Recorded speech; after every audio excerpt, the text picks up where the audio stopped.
بسم اللہ الرحمن الرحیم رب اشرح لی صدری ویسر لی امری واحلل عقدۃ من لسانی یفقہوا قولی۔ السلام علیکم ورحمۃ اللہ وبرکاتہ۔ اسٹوڈنٹ جی، آج کا جو ہمارا چیپٹر ہے وہ ہے وحی کی مختلف صورتیں، یعنی کہ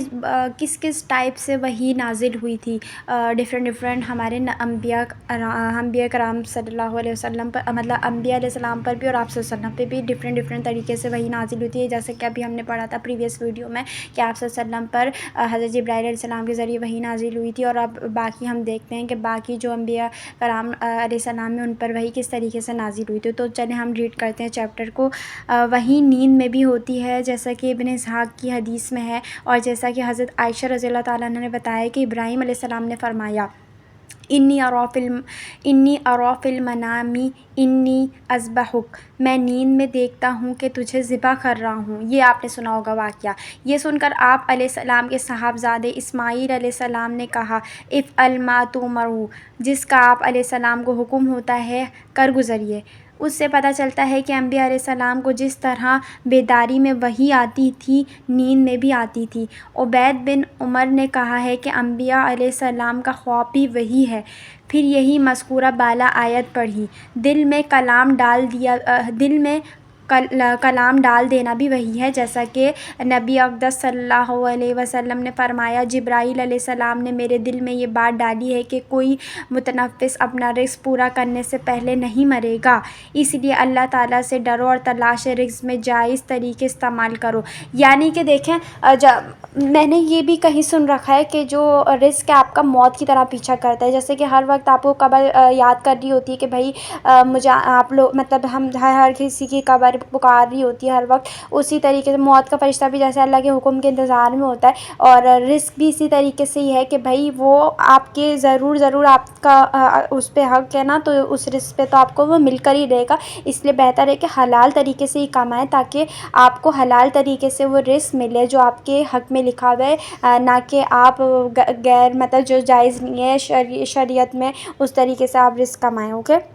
اچھا، رزق میں تاخیر تمہیں اس بات پر آمادہ نہ کرے کہ تم اس کو اللہ تعالیٰ کی نافرمانی کر کے کماؤ، بلا شبہ جو چیز اللہ تعالیٰ کے پاس سے وہ فرما برداری سے ہی حاصل ہو سکتی ہے۔ ابن ابی دانیال نے اس کو اپنی کتاب فتناقہ میں روایت کیا ہے، اور امام حاکم نے اس کو صحیح کہا ہے۔ کبھی وحی گھنٹی جیسی آواز میں آتی، اور یہ صورت آپ صلی اللہ علیہ وسلم پر سب سے زیادہ سخت تھی، اور آگے ہے اور کہتے ہیں یہ صورت اس لیے پیش آتی تھی کہ اس آواز کے وقت دل میں یکسوئی پیدا ہو تاکہ جو سنے اس کو یاد رہے، اور جو اس میں ڈالا جائے اس کو محفوظ کر لے۔ اس لیے شدت کا یہ حال ہوتا تھا کہ سخت سردی کے وقت بھی آپ صلی اللہ علیہ وسلم کی پیشانی مبارک کا پسینہ پسینہ ہو جاتی تھی، اور اس کے بوجھ سے آپ صلی اللہ علیہ وسلم کی اونٹنی بیٹھنے پر مجبور ہو جاتی تھی۔ نیز ایک دفعہ آپ صلی اللہ علیہ وسلم پر اس طرح وحی آئی کہ اس وقت آپ صلی اللہ علیہ وسلم کی ران مبارک زید رضی اللہ تعالیٰ عنہ کی ران پر تھی، تو اس نے اس کے قریب کچل ہی دیا۔ آگے ہے، کبھی فرشتہ انسانی شکل میں آ کر کلام کرتا ہے۔ ایسی حالات میں جبرائیل علیہ السلام عموماً آپ صلی اللہ علیہ وسلم کے پاس دحیہ رضی اللہ تعالیٰ عنہ بن خلیفہ کلبی کی صورت میں آیا کرتے۔ ایک روایت میں آیا ہے کہ دحیہ اتنے خوبصورت تھے کہ وہ جب مدینے میں آتے، عورتیں ان کے حسن و جمال کا نظارہ کرنے کے لیے گھروں سے نکل آتی۔ سبحان اللہ۔ ابن سلام اللہ تعالیٰ کے اس فرمان ہے جو صورت میں کون سی صورت میں؟ سورہ جمعہ کی آیت نمبر 11 میں ہے، آپ لوگ وہ جا کر دیکھ لیجئے گا۔ وَإِذَا رَأَوْا تِجَارَةً أَوْ لَهْوًا انفضوا الیہا کی تفسیر میں فرماتے ہیں کہ لہو سے مراد یہ ہے کہ لوگ خطبہ کے دوران دحیہ کے چہرے کی طرف دیکھنے لگ جاتے تھے۔ جبرائیل علیہ السلام کبھی وحی لے کر اپنی اصل شکل میں ظاہر ہوتے تھے۔ ان کے کچھ سوپر تھے جن سے موتی اور یاقوت جھڑتے تھے، جو اللہ چاہتا وہ آپ صلی اللہ علیہ وسلم کو پیغام پہنچاتے، اور جیسا کہ سورہ نجم میں مذکور ہے ایسا 2 دفعہ ہوا۔ کبھی اللہ تعالیٰ آپ صلی اللہ علیہ وسلم سے پردے کے پیچھے سے کلام کرتا تھا، مطلب یہ یہاں پر لکھا ہوا ہے ایسا یا تو بیداری کی حالت میں ہوتا تھا جیسا اللہ تعالیٰ نے آپ صلی اللہ علیہ وسلم سے شب معراج میں کلام فرمایا، یا نیند کی حالت میں ہوتا تھا جیسا معاذ رضی اللہ تعالیٰ عنہ کی روایت میں ترمذی شریف میں آیا ہے۔ آپ صلی اللہ علیہ وسلم نے فرمایا، میرے پاس میرا رب بہت اچھی صورت میں آیا اور فرمایا، بتائیے ملا اعلیٰ میں کس چیز پر بحث ہو رہی ہے؟ میں نے کہا میں نہیں جانتا۔ اس پر اللہ تعالیٰ نے اپنا ہاتھ میرے دونوں کندھوں کے درمیان رکھ دیا اور مجھے اس کی ٹھنڈک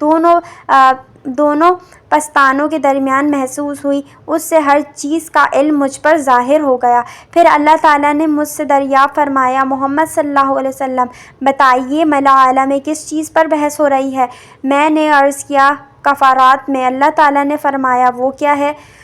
میں نے کہا، ناپسندیدہ اوقات میں وضو کرنا، جماعت کے ساتھ نماز پڑھنے کے لیے پیدل چل کر جانا اور ایک نماز کے بعد دوسری نماز کا انتظار کرنا۔ اچھا، یہاں پہ لکھا ہوا ہے، جو شخص ایسا کرتا ہے اس کی زندگی قابل رشک ہوتی ہے اور وہ گناہوں سے ایسا پاک ہو جاتا ہے جیسا کہ آج ہی ماں کے پیٹ سے پیدا ہوا ہو۔ یہ وحی کی 6 حالتیں ہیں۔ ابن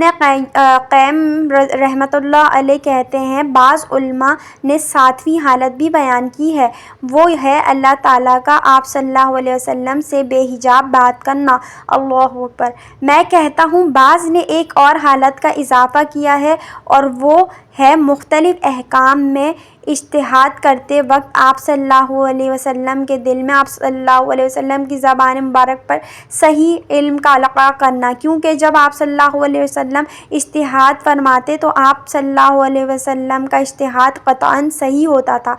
اور آپ صلی اللہ علیہ وسلم غلطی سے محفوظ رہتے تھے۔ یہ صرف آپ صلی اللہ علیہ وسلم کے لیے خرق عبادت کے طور پر حاصل تھا، امت کا اس میں کوئی حصہ نہیں تھا، اور یہ حالت دل میں ڈالنے کی حالت سے الگ ہے، کیونکہ یہ حالت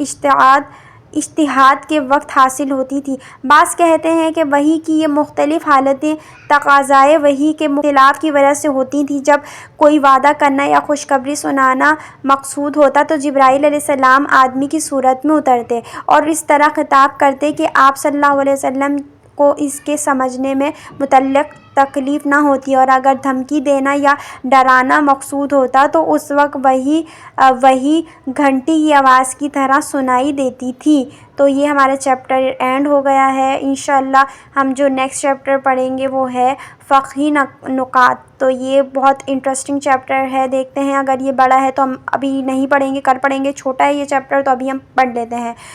اس سے پہلے ہم کاؤنٹ کر لیتے ہیں ہم نے کتنی صورتیں پڑھی ہیں وحی کی نازل ہونے، مطلب کس طریقے سے وحی کس ٹائپ میں نازل ہوئی تھی۔ سب سے پہلے ہم نے پڑھا کہ حضرت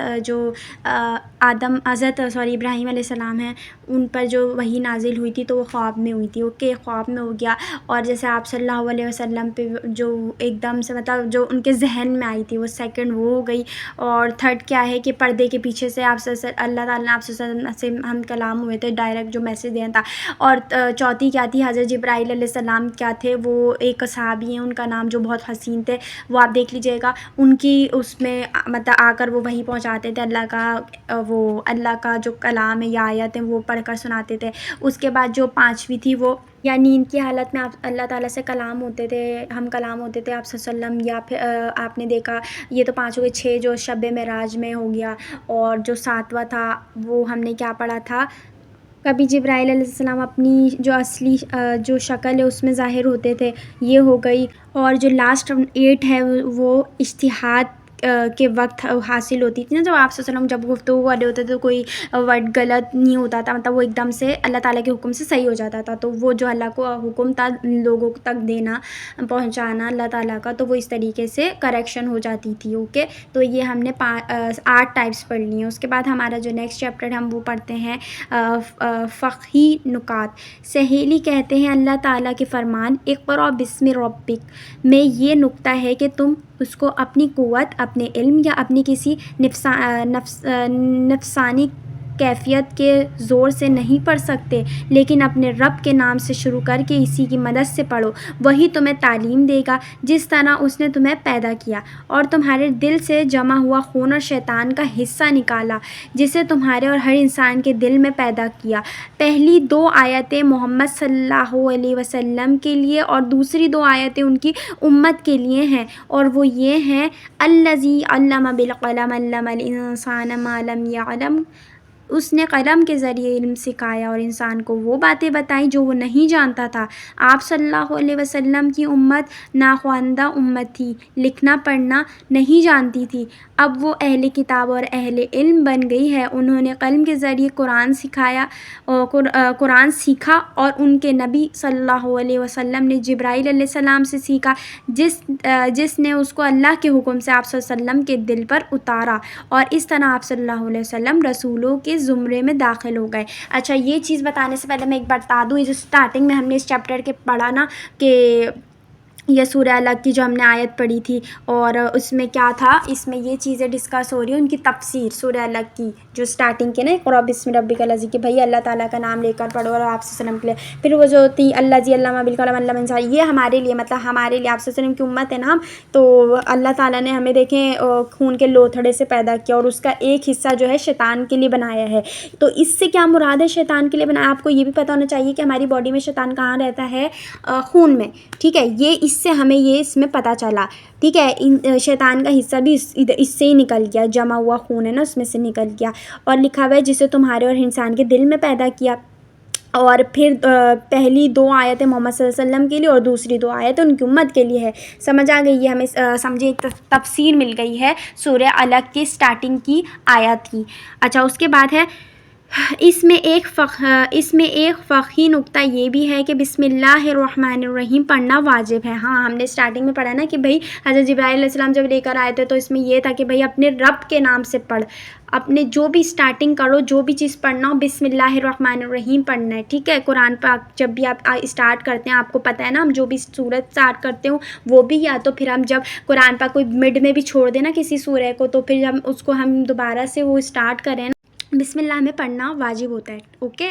اب ہم کنٹینیو کرتے ہیں۔ مگر ابہام ہے کہ اللہ تعالیٰ کے ناموں سے کس نام سے ابتدا کریں؟ ہاں، ان آیات میں وضاحت ہو گئی ہے اور ابہام باقی نہیں رہا۔ یہاں پر ہے نمبر 1 ہے بسم اللہ مجریہا و مرساہا، تو یہ ہے ہود، سورہ ہود ہے، آیت نمبر 41 میں۔ اس کے بعد سیکنڈ کیا ہے؟ انہ من سلیمان و انہ بسم اللہ الرحمن الرحیم، سورہ نمل، آیت نمبر 30 میں بتایا ہوا ہے۔ اس کے بعد جبرائیل علیہ السلام ہر سورہ کے ساتھ بسم اللہ الرحمن الرحیم لے کر اترتے تھے، مطلب کہ جب نہیں پتہ، مطلب جب نہیں آئی تھی نا یہ آیت نازل نہیں ہوئی تھی کہ بھائی اللہ کا نام لے کر پڑھو، اس سے پہلے نہیں بسم اللہ پڑھتے تھے، لیکن جیسے ہی وہ ہوئی تو پھر ہم لوگ اسٹارٹنگ سے جبرائیل علیہ السلام بھی بسم اللہ پڑھتے تھے، بسم اللہ الرحمن الرحیم، پھر اللہ کا جو پیغام ہوتا تھا وہ آپ صلی اللہ علیہ وسلم تک پہنچاتے تھے۔ اچھا، یہاں پر ہے اور ورقہ، اب یہ پتہ ہونا چاہیے آپ کو کون کون سی سورہ میں نازل ہوئے۔ سورہ ہود آیت نمبر 41 میں اور سورہ نمل آیت نمبر 30 میں بسم اللہ الرحمن الرحیم پڑھنے کا حکم ہے۔ اور ورقہ کے قول لَتَكْذِبُنَّ وَلَتَوْزِيَنَّ میں ہاں سکتہ کی ہے اور ساکن ہے، اس کو پڑھا نہیں جائے گا، اور ان کے قول مخرجی ہم میں یا مشتدد پڑھنا ضروری ہے کیونکہ یہ جمع کا صیغہ ہے، اصل میں مخروجونی تھا، نون اضافت کی وجہ سے گر گیا، مخروجی رہ گیا، پھر داؤد گویا میں ادغام کر دیا اور ضمہ کو کسرہ سے بدل دیا، مخرجی ہو گیا، اور یہ خبر مقدم ہے ابتدا کی، اور اگر ابتدا اسم ظاہر ہو تو یا میں تخفیف جائز ہے اور اس وقت اسم ظاہر فاعل ہوگا، مبتدا نہیں ہوگا، جیسے اضارب قومک اخرج اخومک، یا اس وقت زیغہ صفت کا مفرد آئے گا کیونکہ اس وقت اس نے فاعل ظاہر کو رفع دی ہے، اور سیبوبہ اور اخفش کے نزدیک یہ فصیح ہے۔ اچھا، یہ جو کچھ ہے عربی کی آپ دیکھ لیے، یہ اتنا امپورٹنٹ مطلب ہمارے لیے نہیں کیونکہ ابھی ہم تو صرف سیرہ پڑھ رہے ہیں نا، اس میں تھوڑی کچھ ہارڈ ورڈنگ بھی ہے تو ہم اس کو اسکپ کر دیتے ہیں، ہم آگے پڑھتے ہیں۔ یہ ویسے اینڈ ہو چکا ہے، اب نیکسٹ چیپٹر ہم انشاءاللہ کل پڑھیں گے، وطن سے اخراج نفس پر شاق ہے، تو نیکسٹ چیپٹر ہمارا انشاءاللہ یہ پڑھیں گے ہم لوگ۔ امید ہے ویڈیو اچھی لگی ہوگی، صدقے جاریہ کے طور پر شیئر کریں۔ اللہ حافظ۔